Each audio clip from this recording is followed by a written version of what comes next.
नमस्कार. महाराष्ट्राच्या राजकारणात आज ऐतिहासिक क्षण पाहायला मिळाला. विधानसभेच्या हिवाळी अधिवेशनाच्या पार्श्वभूमीवर शपथविधी सोहळा नागपूरमध्ये पार पडला. भाजप, शिवसेना आणि एन-सी-पी या तिन्ही पक्षांच्या मंत्र्यांनी आज शपथ घेतली. मुख्यमंत्री देवेंद्र फडणवीस यांच्या नेतृत्वाखालील युती सरकारने मंत्रिमंडळात काही महत्त्वाचे बदल केले आहेत. भाजप, शिवसेना आणि एन-सी-पी या तिन्ही पक्षातील नेत्यांना महत्त्वाची मंत्रिपदे दिल्याने सर्व गटांना संधी देण्याचा प्रयत्न केला आहे.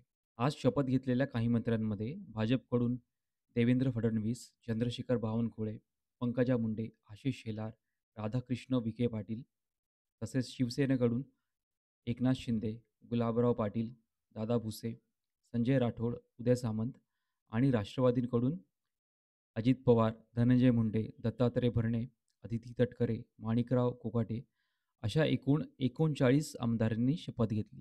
33 जणांचा कॅबिनेट मंत्री म्हणून समावेश करण्यात आला आहे, तर 6 जणांनी राज्यमंत्री म्हणून शपथ घेतली. 33 कॅबिनेट मंत्र्यांपैकी 16 भाजपचे, 9 शिवसेनेचे आणि 8 राष्ट्रवादीचे आहेत.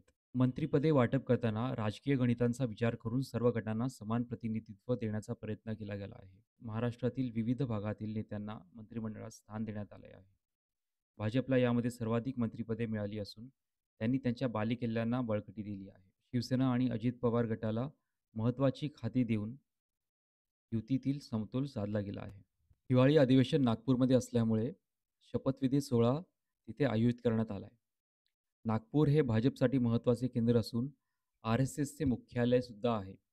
त्यामुळे हा सोहळा नागपूरमध्ये घेण्याचा निर्णय पक्षासाठी मोठा राजकीय संदेशाचा भाग मानला जातो. महाराष्ट्राचे राजकारण सतत बदलत असताना महायुतीच्या नव्या मंत्रिमंडळाकडून अपेक्षा चांगल्याच उंचावल्या आहेत.